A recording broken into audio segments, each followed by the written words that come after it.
ವಿಜಯನಗರ ಸಾಮ್ರಾಜ್ಯದ ದೇವಸ್ಥಾನವನ್ನು ಪುನರ್ ಅಭಿವೃದ್ಧಿ ಮಾಡಿರ್ತಕ್ಕಂಥ ಕೀರ್ತಿ, ನಮ್ಮ ಗ್ರಾಮಕ್ಕೆ ಇಟ್ಟಿರ್ತಕ್ಕಂಥ ಅಭಿಮಾನ, ಆದ್ದರಿಂದ ಅಮರೇಂದ್ರ ಬಾಹುಬಲಿ ಅಂತ ಹಾಗಾಗಿ ಅಮರೇಂದ್ರ ಬಾಹುಬಲಿ ಅವರಿಗೆ ಜೋರಾಗಿ ಚಪ್ಪಾಳೆಯೊಂದಿಗೆ ಇಂಥ ವ್ಯಕ್ತಿಯನ್ನ ನಾವು ಸನ್ಮಾನ ಮಾಡೋಣ. ಈ ಸಂದರ್ಭದಲ್ಲಿ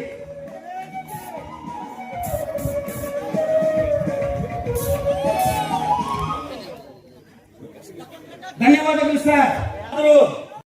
ಇಲ್ಲಿ ನೆರೆದಿರ್ತಕ್ಕಂತಹ ಎಲ್ಲ ಯುವಕರು 90% ಅಥವಾ 90 ಭಾಗ ಯುವಕರೇ ಇದ್ದಾರೆ. ಯಾರು ಕೂಡ ವಯಸ್ಸು ಆಗಿರ್ತಕ್ಕಂಥವ್ರು ಇಲ್ಲಿಲ್ಲ.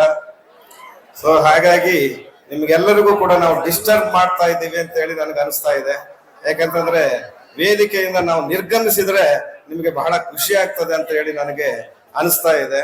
ಆದ್ದರಿಂದ ನಾವು ಆದಷ್ಟು ಬೇಗ ಈ ವೇದಿಕೆಯಿಂದ ನಿರ್ಗಮಿಸ್ತೀವಿ ಅಂತ ಹೇಳಿ ನಿಮಗೆ ಭರವಸೆ ಕೊಡ್ತಾ, ಈಗಾಗಲೇ ನಿಮ್ಗೆ ಗೊತ್ತಿದೆ ನಮ್ಮ ಊರಿನ ಪ್ರಾಮುಖ್ಯತೆ. ನಮ್ಮ ಊರಿಗೆ ಒಂದು ಸಚ್ಚಾರಿತ್ರ್ಯ ಇದೆ, ಒಂದು ಇತಿಹಾಸ ಇದೆ, ಪವಿತ್ರವಾಗಿರ್ತಕ್ಕಂಥ ಇತಿಹಾಸ ಇದೆ. ರಾಜ ಮಹಾರಾಜರು ಆಡಿರ್ತಕ್ಕಂಥ ನಡೆದಾಡಿರ್ತಕ್ಕಂತಹ ಈ ಪುಣ್ಯ ಭೂಮಿ ನಮ್ಮ ಈ ಗುಡಿಪಲ್ಲಿ ಕ್ಷೇತ್ರ. ಈ ಕ್ಷೇತ್ರದಲ್ಲಿ ಅನೇಕ ದೇವಾಲಯಗಳಿವೆ.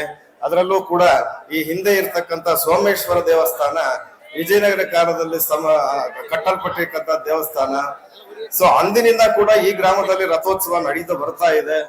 ಅದೇ ರೀತಿ ಆರ್ಕಾಟಿನ ನವಾಬರಿಂದ ಹಾಳಾಗಿರ್ತಕ್ಕಂಥ ಈ ಗುಡಿಯ ನಂತರ ಮೈಸೂರಿನ ಮಹಾರಾಜರು ಇಲ್ಲಿ ಕಾಶಿ ವಿಶ್ವೇಶ್ವರ ಗುಡಿಯನ್ನ ಕಟ್ಟಿಸಿದ್ದಾರೆ. ಅವರ ಕಾಲದಿಂದ ರಥೋತ್ಸವ ಬಹಳ ವಿಜೃಂಭಣೆಯಿಂದ ಆಚರಿಸ್ತಾ ಬರ್ತಾ ಇದ್ದಾರೆ. ಈ ಹಿಂದೆ ನಮ್ಮ ಗ್ರಾಮದಲ್ಲಿ ರಥೋತ್ಸವದ ಸಂದರ್ಭದಲ್ಲಿ ಬಹಳ ಇದು ಕ್ಲಾಸಿಕಲ್ ಆಗಿರ್ತಕ್ಕಂಥ ಒಂದು ಪ್ರೋಗ್ರಾಮ್ಗಳು ಅಥವಾ ಕಾರ್ಯಕ್ರಮಗಳು ನಡೀತಾ ಇದ್ವು. ಇತ್ತೀಚೆಗೆ ಕಾಲ ಸರಿದಂತೆ ಈ ಹಿಂದೆ 25 ವರ್ಷಗಳ ಹಿಂದೆ ಬಿಡಿ ಗಡಂಗ್ ಅಂತ ನಡೀತಾ ಇತ್ತು. ಇತ್ತೀಚೆಗೆ ಈಗ ಆರ್ಕೆಸ್ಟ್ರಾ ಅಂತ ಹಾಕ್ತಾ ಇದ್ದಾರೆ. ಈ ಆರ್ಕೆಸ್ಟ್ರಾ ನನಗೆ ಬಹಳ ಅಸಮಾಧಾನ ಇತ್ತು. ಯಾಕಂತಂದ್ರೆ ಇದು ದೇವತಾ ಕಾರ್ಯ ಮತ್ತು ರಥೋತ್ಸವದ ಕಾರ್ಯ. ಇಂತಹ ಒಂದು ಕಾರ್ಯಕ್ರಮದಲ್ಲಿ ಇಂತಹ ಒಂದು ಕಾರ್ಯಕ್ರಮ ನಡೆಸ್ತಕ್ಕಂಥದ್ದು ಅಸಮಾಧಾನ ಇತ್ತು. ಆದ್ರೆ ಈ ಕಾರ್ಯಕ್ರಮದ ಜೊತೆಗೆ ಯಾವುದೋ ಒಂದು ದೈವಿಕವಾಗಿರ್ತಕ್ಕಂಥ ಒಂದು ಹಾಡನ್ನ, ಒಂದು ಇದನ್ನ ಅವರು ಹಾಕಿದ್ದಾರೆ. ಅದು ನನಗೆ ಸಮಾಧಾನ ತಂದಿದೆ. ಆದ್ದರಿಂದ ಅದೇನೇ ಇರಲಿ, ನಿಮ್ಮೆಲ್ಲರ ಒಂದು ಮನರಂಜನೆ ನಮಗೆ ಬಹಳ ಮುಖ್ಯವಾಗಿರ್ತಕ್ಕಂಥದ್ದು. ಆದ್ದರಿಂದ ಈ ಸಂದರ್ಭದಲ್ಲಿ ನೀವು ಮನರಂಜನೆಯನ್ನ ಪಡೆಯಿರಿ.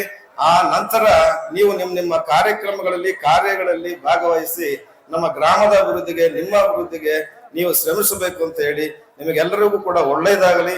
ನಮ್ಮ ಗ್ರಾಮ ಅಭಿವೃದ್ಧಿ ಆಗಲಿ. ನಮ್ಮ ಗ್ರಾಮ ತಾಲೂಕು ಮಟ್ಟದಲ್ಲಿ, ರಾಜ್ಯ ಮಟ್ಟದಲ್ಲಿ ಒಂದು ಹೆಸರುವಾಸಿಯನ್ನ ಪಡೆಯಲಿ ಎಂದು ಹಾರೈಸ್ತಾ ನಾನು ನನ್ನ ಮಾತನ್ನ ಮುಗಿಸ್ತೀನಿ. ಜೈ ಹಿಂದ್.